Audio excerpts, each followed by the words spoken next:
They are a people frozen in time.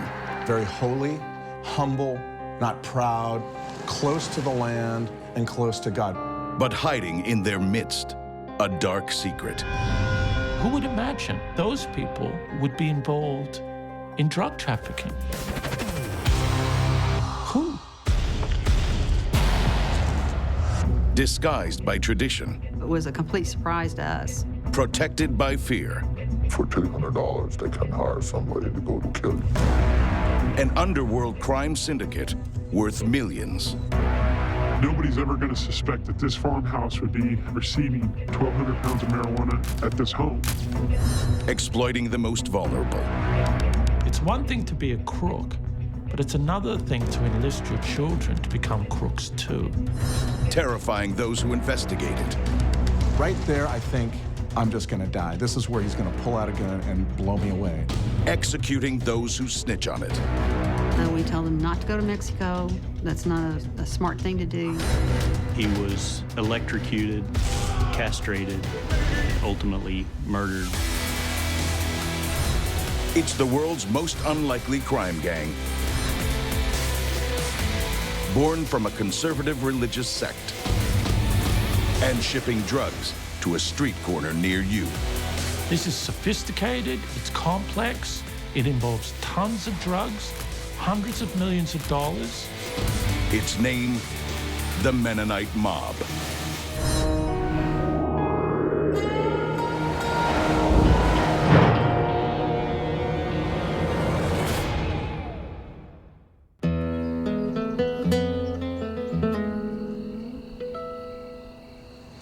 Thanksgiving Day 1989.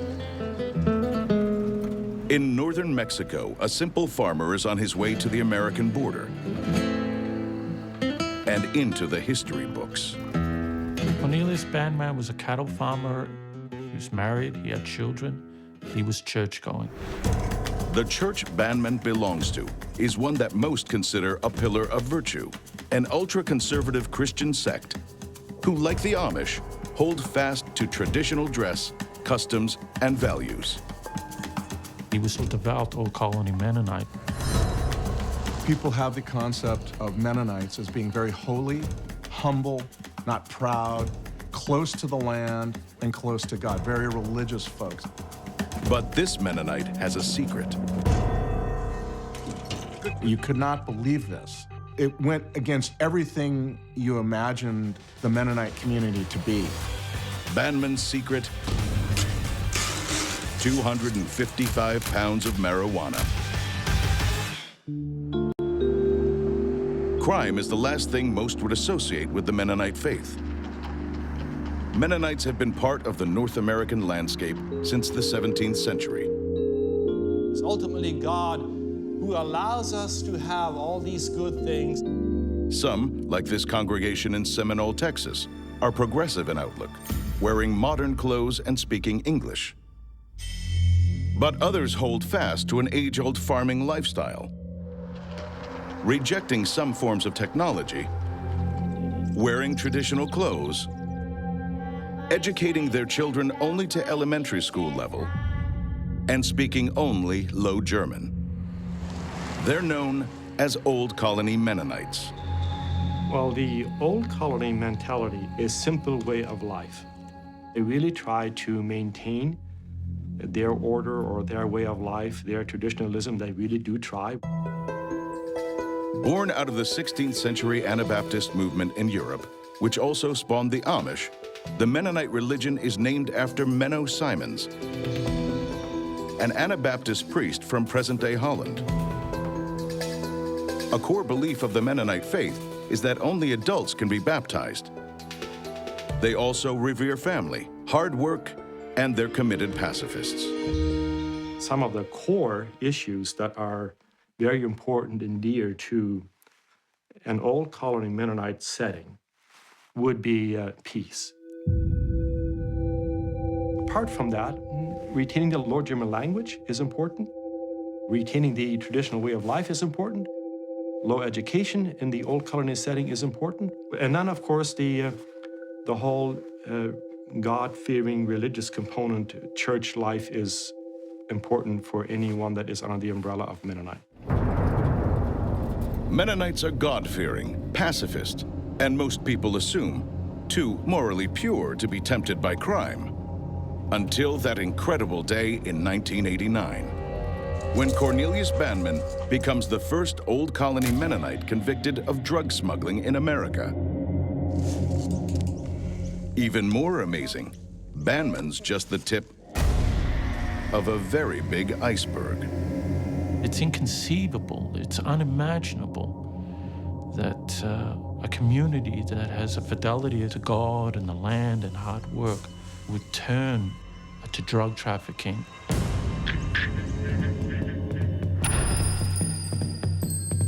Police believe the drugs Bandman was carrying originated in Cuauhtemoc, Mexico. An Old Colony Mennonite community, now numbering 50,000, was established here in the 1920s by Mennonites from Canada. They tried consciously and to separate themselves from the poisonous influences of the outside world. Here in Mexico, the faith's true believers face hardship, much of it imposed by their religion. There was a feeling in this community that the harder you worked, the more likely it was that you were going to get into heaven. So the elders in the community prohibited rubber tires on tractors because this would have made it very difficult to work the land, and therefore you were more likely to get into heaven that way. One man whose place in heaven seems assured is hard-working Mennonite father Abraham Harms. Abe was a church-going family man, devout Old Colony Mennonite. Abe kept, to some extent, simple, austere lifestyle that is the staple of many Old Colony Mennonites. In the 1970s, Abe, like many of his kinfolk, earns a living from making cheese. They develop a cheese that's extremely well known all throughout Mexico. Queso Mennonita is pretty much sold throughout the country. Then in 1989, Abraham Harms packs a vehicle with fresh-made cheese and transports it across the U.S. border and into Canada, where he was born. Like many Old Colony Mexican Mennonites, he enjoys dual Mexican-Canadian citizenship. In a barn in southern Ontario, his customer waits. But it's not Mennonite cheese he's buying. It's Mexican dope. What Abe did was he hollowed out the cheese wheel and placed marijuana inside the cheese wheel. In this moment, Abraham Harms crosses the line from devout man of God to drug smuggler. And in the coming years, he'll assemble his fellow Mennonites into the strangest drug syndicate America has ever seen. But what drove this humble cheesemaker to begin dabbling in the world's most ruthless illicit trade? And what chance did this faith's strict moral codes have against the rise of the Mennonite mob? I know what they're capable of doing down there. If they know that you know something, for $200 they can hire somebody to go kill you.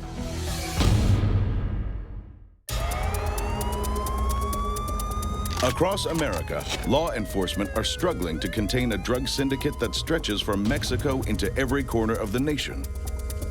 You know, it's kind of like you're putting your fingers in the dike when you run out of fingers. Cocaine, heroin, methamphetamines. But this isn't any ordinary cartel. Its members come from a conservative Christian sect most consider morally pure. They're Old Colony Mennonites, operating like a mafia.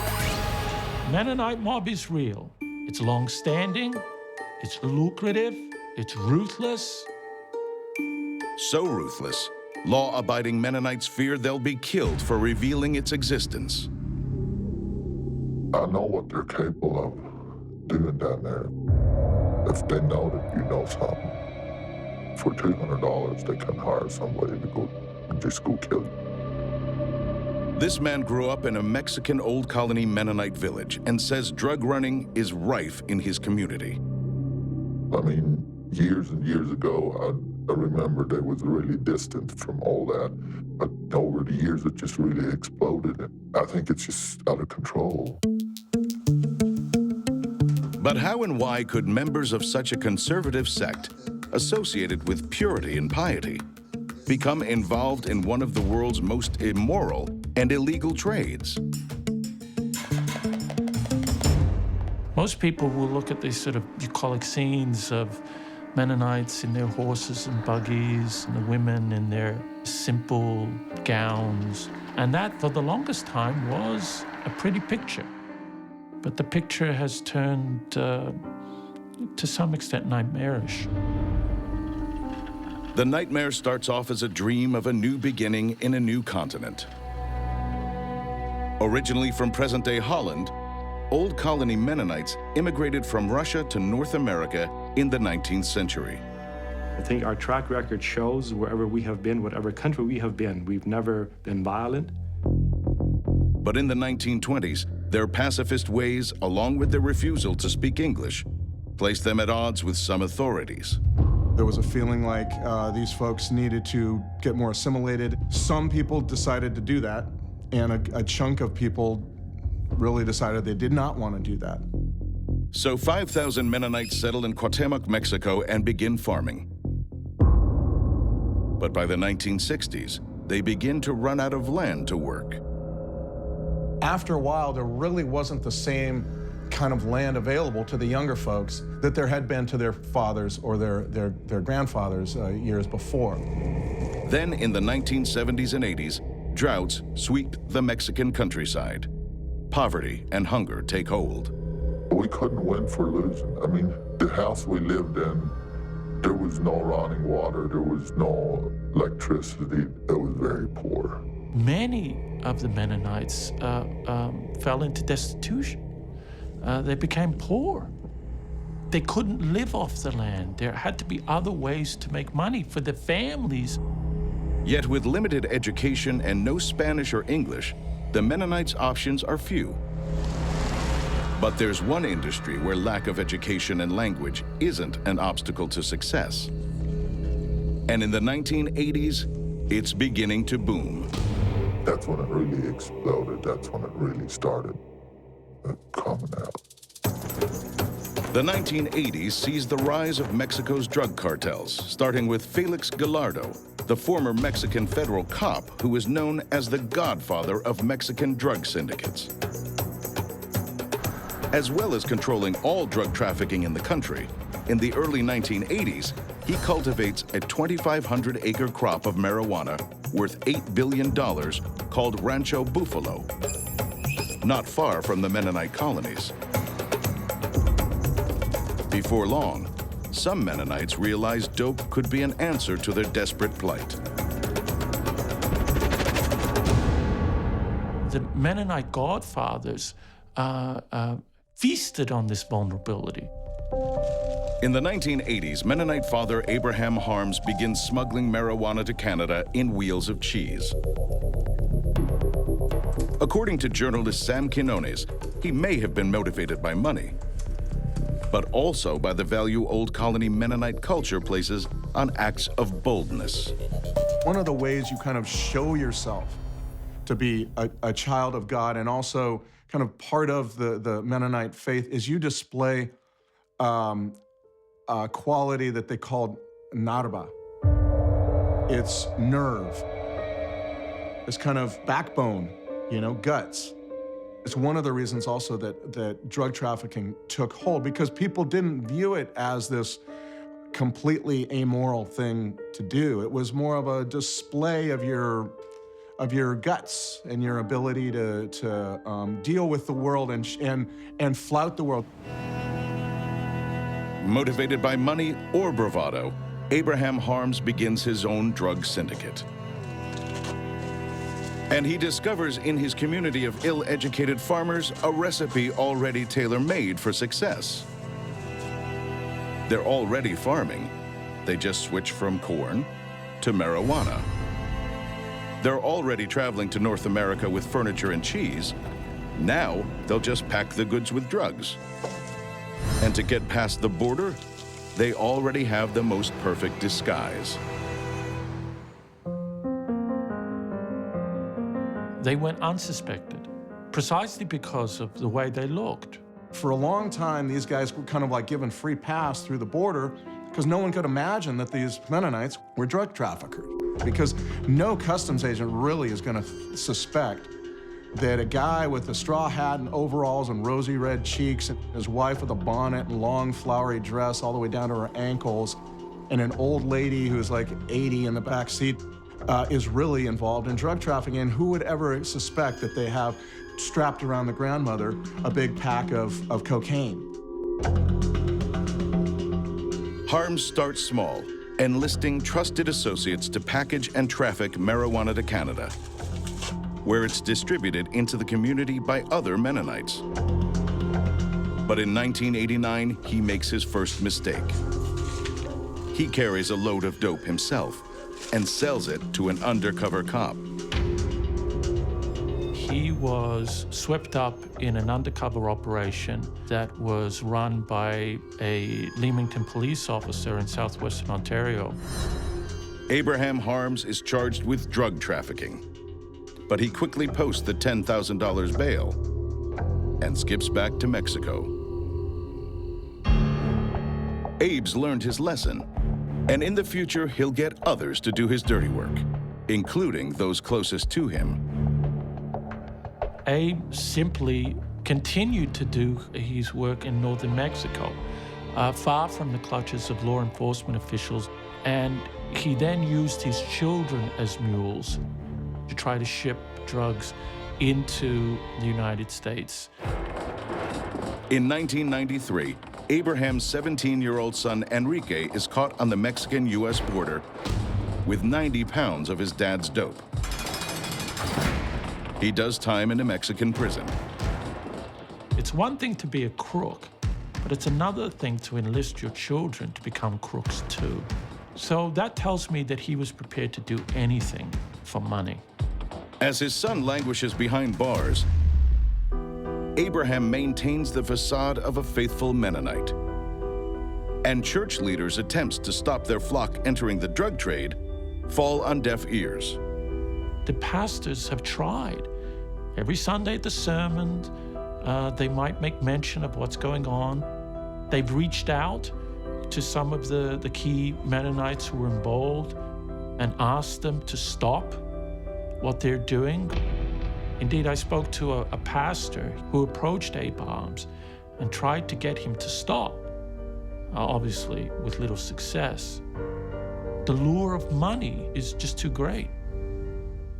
Some Mennonites pay a heavy price.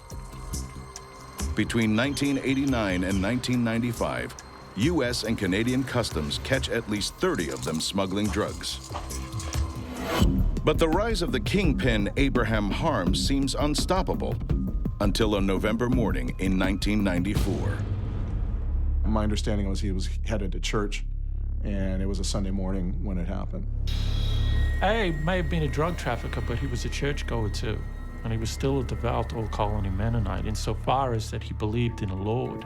But today on his way to church, Abraham Harms mysteriously loses control and crashes. He may have been drunk or high on drugs or a combination of both. There's another theory that Harms was run off the road and killed. Others believe that it wasn't an accident, that he was in fact murdered. And ironically, a Bible was found a stone's throw away from his body. As the godfather of the Mennonite Mob lies dying, it seems the syndicate he founded might die with him. Because in the Mexican drug industry, a new, more ruthless age is dawning.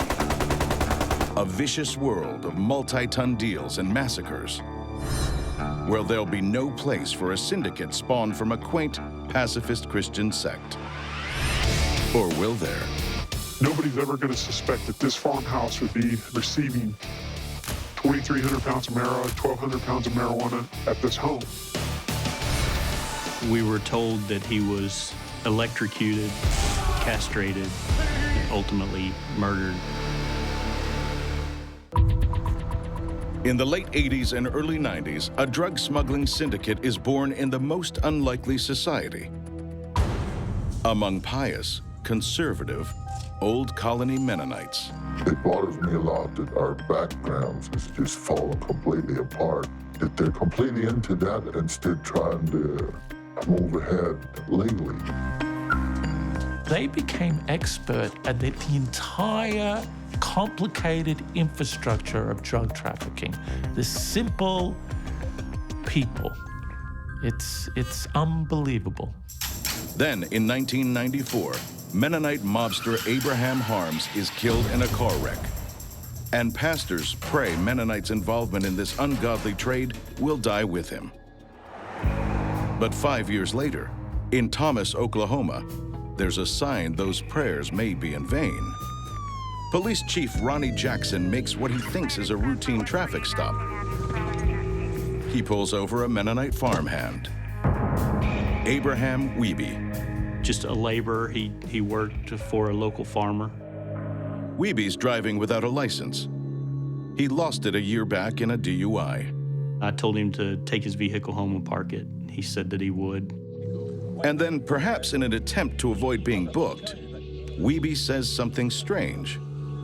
He said, "I'm going to tell you something that's going to make your career." Wiebe tells Jackson to meet him that night at his home. I showed up and we began talking about what he knew. Wiebe's secret?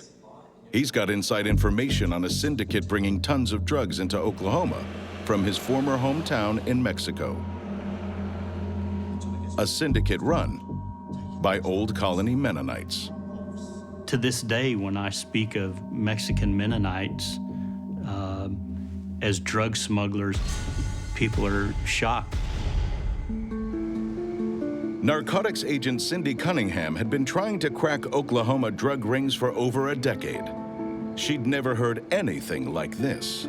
One day we get a call from Ronnie Jackson, and he said he had stopped Abraham Wiebe, who happened to be a Mennonite, had information about Mennonites from Cuauhtémoc, Chihuahua, smuggling drugs from Mexico throughout the United States and into Canada. So it was a complete surprise to us. Could the Mennonite mob still be active and now be operating in rural Oklahoma? And if it was, who was the kingpin behind it all? To answer those questions, Oklahoma drug agents begin a complex undercover operation. They secure a remote rural house, tap its phones, wire it up with surveillance, and put inside it the man who tipped them off in the first place. Abe was the contact person for the organization that was shipping the drugs into Oklahoma. Abraham Wiebe has agreed to cooperate with cops by running a so-called stash house for the Mennonite mob. He tells cops he's motivated by a desire to do the right thing by his people. But as a police informant, his life is at risk every moment. If they even have a hint that you're cooperating with the police, you know, you're done. At first, the only activity is late-night phone calls. He would be contacted by that group and told that a load's coming in today. Then the drugs start arriving in amounts that are staggering. When the load of drugs would come in, Abe's responsibility was to unload it from whatever it was concealed in. And sometimes it was in fuel tanks in the back of a pickup or in the wheels of the vehicle that it was brought in, or in the semi that brought it into the States.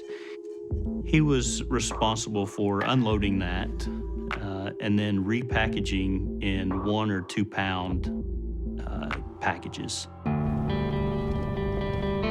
This Oklahoma drug agent helped run the wiretap operation. Well, for us, when we first started with the case, to even hear Mennonites involved, it was out of the ordinary.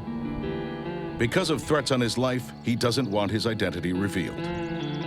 Nobody's ever going to suspect that this farmhouse would be receiving 2,300 pounds of marijuana, 1,200 pounds of marijuana at this home.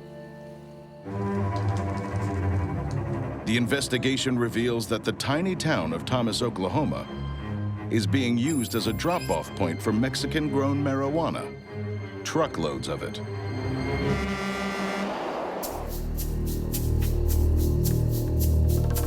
So we'd back up to the barn, they'd close it, unload it, walk over to the house, obviously they'd package it, and all the dope was stored in the attic of the house. We had a flatbed that came up here 2 different times, and it had about 1,000 pounds each time. The largest load we took off had a ton. For Western Oklahoma, there's probably never been a case this large with those amounts.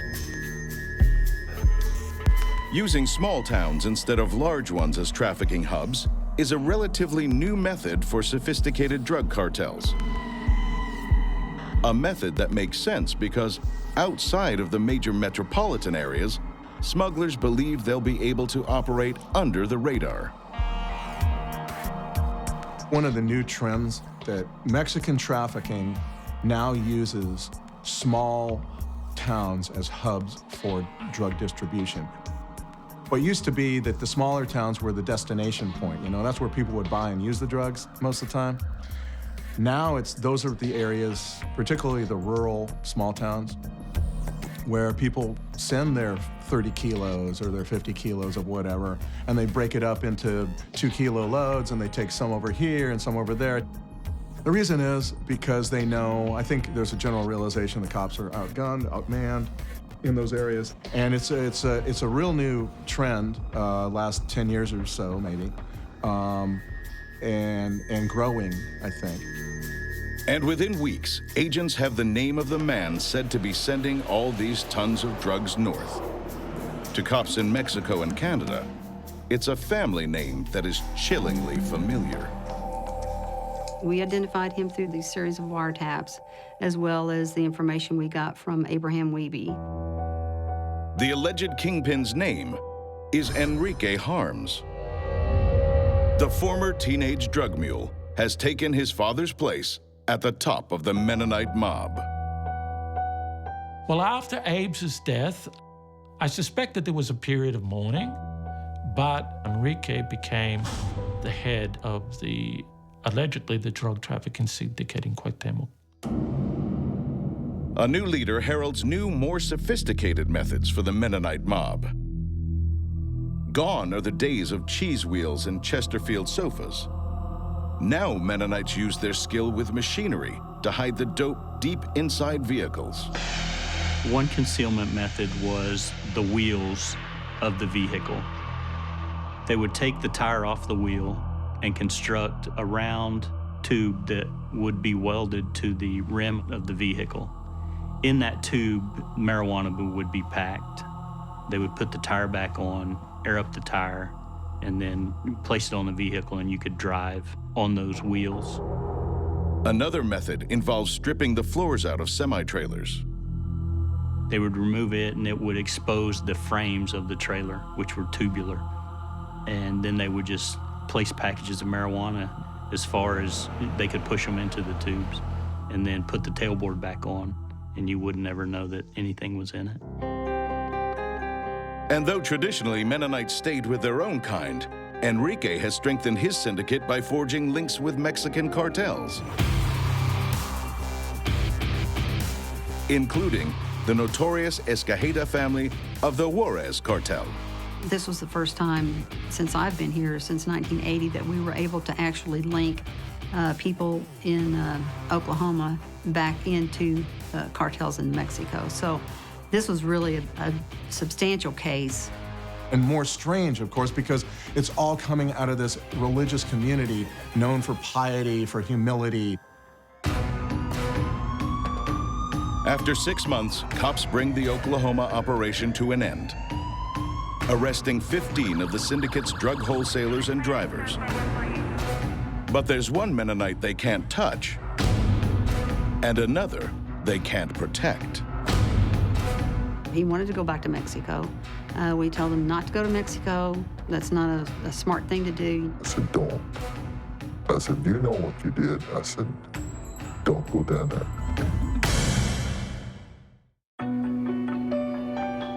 Farmhand Abraham Wiebe had informed on his own kind, blowing open a drug network operating within his seemingly devout Mennonite sect. Wiebe was the Oklahoma Police's guide into how extensive the drug trafficking network was. For 6 months, Abraham Wiebe had been working with the Oklahoma Drug Squad to run a stash house for the Mennonite Mob, receiving and distributing thousands of pounds of drugs. This was an eye-opener to the fact that this type and quantity of drugs were actually coming into Oklahoma. It wasn't just something that you see on TV. It was real. In late 1999, the operation is brought to a close. 15 drug runners are arrested, but cops can't reach those who are still in Mexico, including the alleged kingpin, Enrique Harms. He was the head of the organization. I've been told that he's very powerful and controls a large drug organization and a lot of people working for him. After the Oklahoma bust, the informant Abraham Wiebe is offered state protection and advised to go into hiding. We told him not to go to Mexico. That's not a smart thing to do. You need to stay here, in Oklahoma, or we would send him someplace and set him up. But Wiebe doesn't think he needs protecting. After all, the Mennonites have always been pacifists. To engage in violence would break with 500 years of tradition. He told me I'm going to go to Mexico. And I said, no. I said, you can't. I said, there's no way. He said, nobody is going to tell me what to do. He said, I'm grown. I said, do it at least for your kids. I said, don't. This man is a former associate of Abraham Wiebe. He does not want his identity revealed because it might risk his life. I said, you know what you did? I said, don't go down there. I told him straight up, I said, all the families, they know what happened here. And I said, all of a sudden, you're going to show up? I said, that's not going to work. Don't do it. And he left that evening. And I said, I don't think we'll ever see him again. Wiebe travels to Cuauhtemoc, Mexico, his hometown and birthplace of the Mennonite Mob. Probably part of him believed that they were still faithful, that they would forgive him. Because he likely thought that, well, they are Mennonites. They are like me. They can't have abandoned all of their faith, all of their belief, all of their pacifism. After arriving in Mexico, Wiebe is seen drinking in a bar in a border town. He gets drunk, and while he's drunk, he confesses his role as an informant to other Mennonites. Soon after, Abraham Wiebe, the man who informed on the Mennonite Mob, disappears. We were told that he was electrocuted, castrated, and ultimately murdered and dumped into a lake. His body has never surfaced. To the family, there's never been any closure. For Abraham Wiebe's grieving friends, only scars and fear remain. So, are you afraid? Yes. Are you fearful for your family just because you knew him? Yes.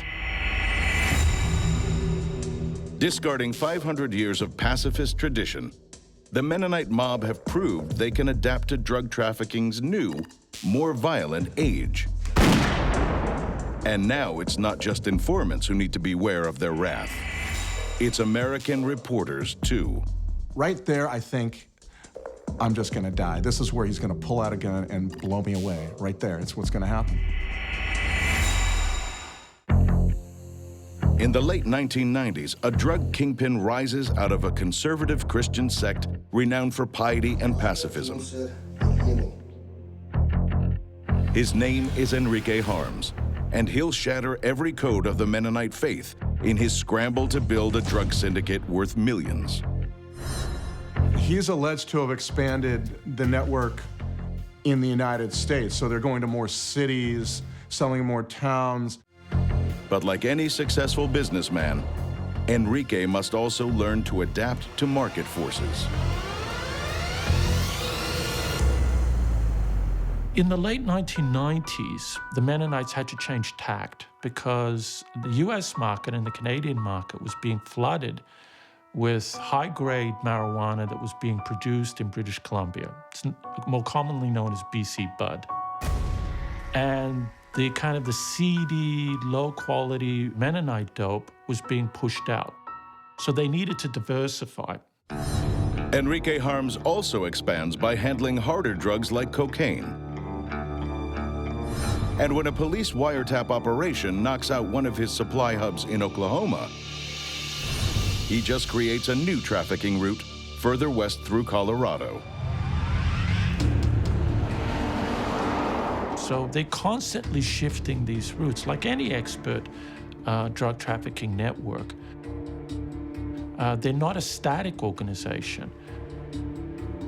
They're an organization that adapts and changes its tactics, particularly how they route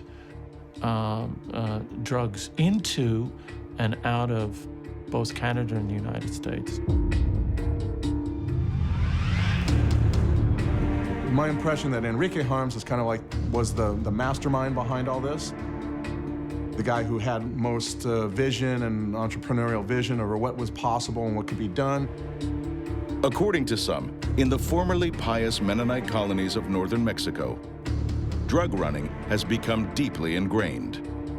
It wouldn't surprise me if there's not like 10 or 15%.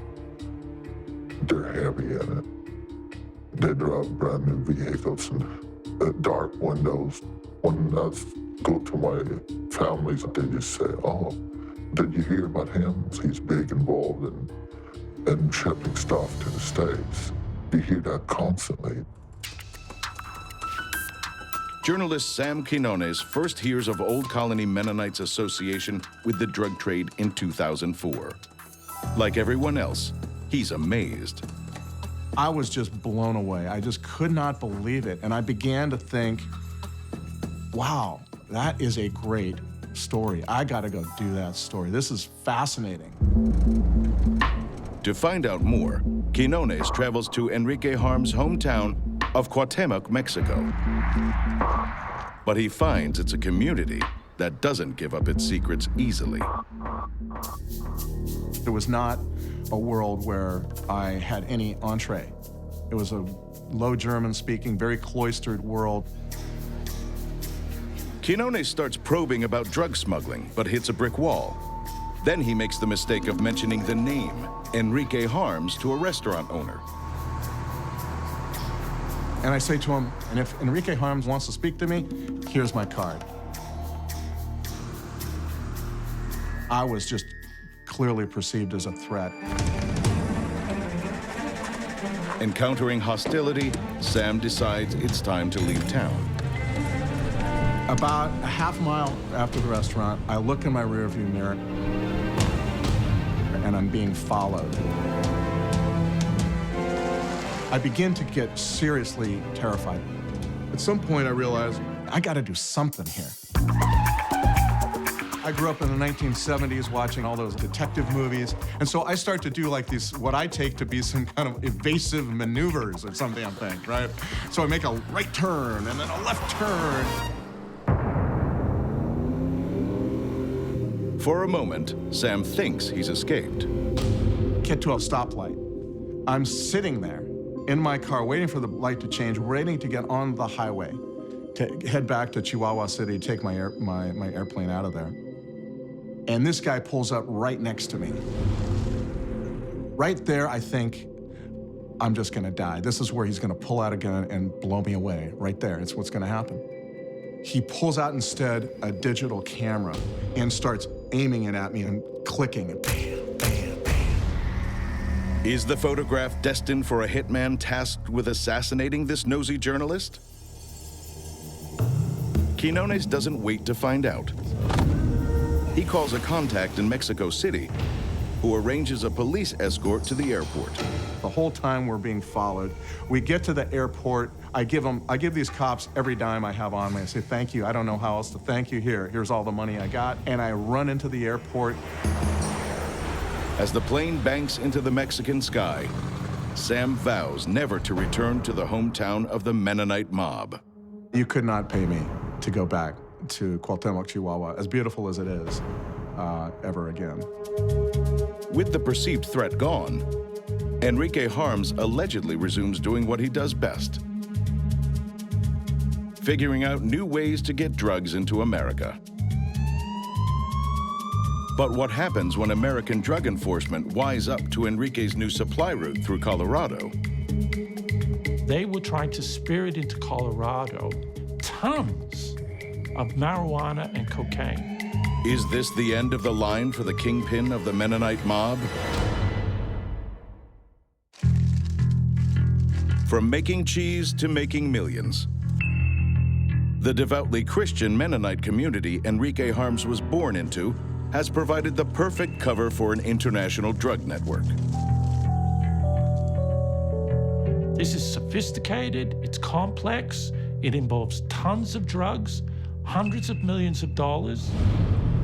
In the early 2000s, it's estimated by Ontario cops that up to 5,000 Canadian Old Colony Mennonites are involved in the drug trade.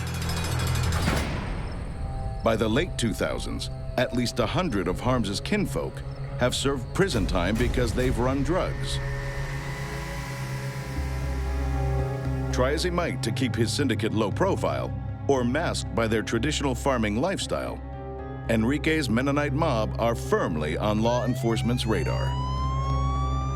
We know that they migrate from Canada to Mexico in the winter months. They grow crops down there, and then they come back across with drugs, and of course they bring money south. No longer are traditionally dressed Mennonites given a free pass through the border, and the vigilance is paying off. In a September 2013 bust, DEA agents in Colorado seize 11,000 pounds of marijuana and 30 kilos of cocaine. 7 men are indicted for drug trafficking by a grand jury, including the Mennonite mobster Enrique Harms. Enrique Harms and his alleged co-conspirators were indicted on trying to spirit into Colorado hundreds of tons of marijuana and cocaine. As he has in the past, Enrique Harms evades capture by remaining on Mexican soil. To journalist Andrew Mitrovica, the indictment is more proof of the cancer eating away at the Old Colony Mennonite community. And anyone, including members of the Mennonite community, who try to dismiss this as either a mirage or some kind of rumor, are acting like the proverbial ostriches in the sand. And according to one young Mennonite, involvement in the drug trade is spreading to the next generation. The young människor de säger att man kan stå ett young jobb från 15-18 år young så. Det down the range de mer mot fan vad det. Det var down the down just det har som. What is time for? And this wise man in Ecclesiastes chapter 3. Meanwhile, those who stay true to the traditional values of the Mennonites are concerned that a criminal minority may tarnish the integrity of this ancient faith. The Mennonite people and the Mennonite faith will be labeled through some of the activities that are happening through those that engage in unacceptable or illegal ways of life. That's for sure. Brother, how are you? But it's not part of our lifestyle, it's not part of our faith, and I think our history speaks for itself.